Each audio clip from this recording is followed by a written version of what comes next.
Dans une casserole, je mélange l'eau avec le café. J'y ajoute le beurre en morceaux et puis la vergeoise.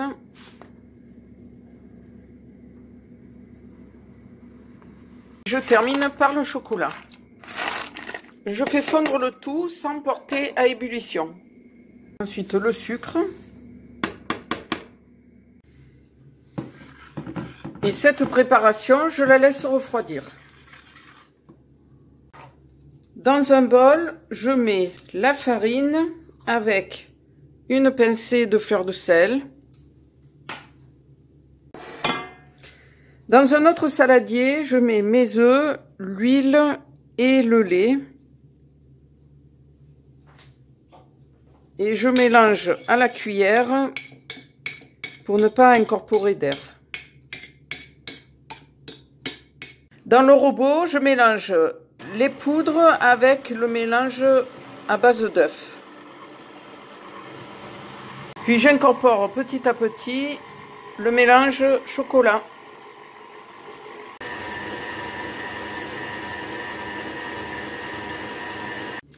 Je verse ma préparation dans un moule chemisé de papier cuisson.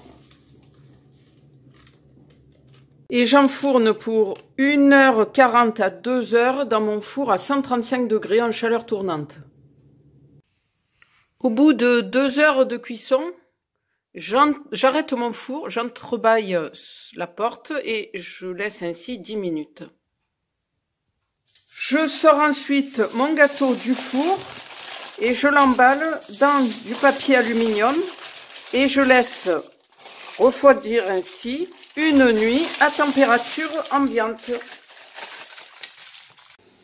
Dans une casserole bain-marie, je fais fondre mon chocolat noir. Dans un saladier, je réunis le beurre pommade et la crème de marron. Je mélange les deux préparations, le chocolat étant tiédi. J'y ajoute une pincée de sel.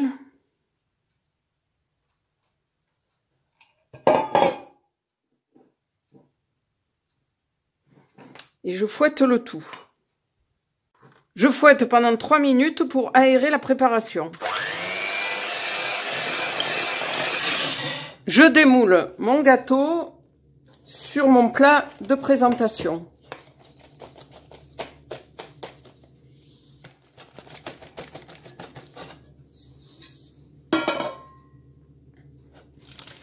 Je retire le papier. Je n'ai plus qu'à répartir généreusement ma ganache à la crème de marron sur mon gâteau, à le recouvrir complètement. Maintenant, à l'aide d'une fourchette, je dessine les nervures du bois.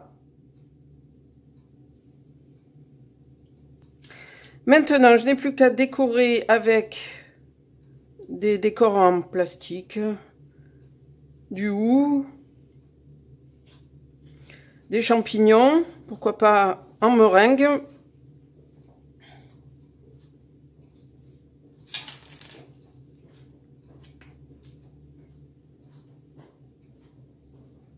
Je saupoudre le tout de sucre glace.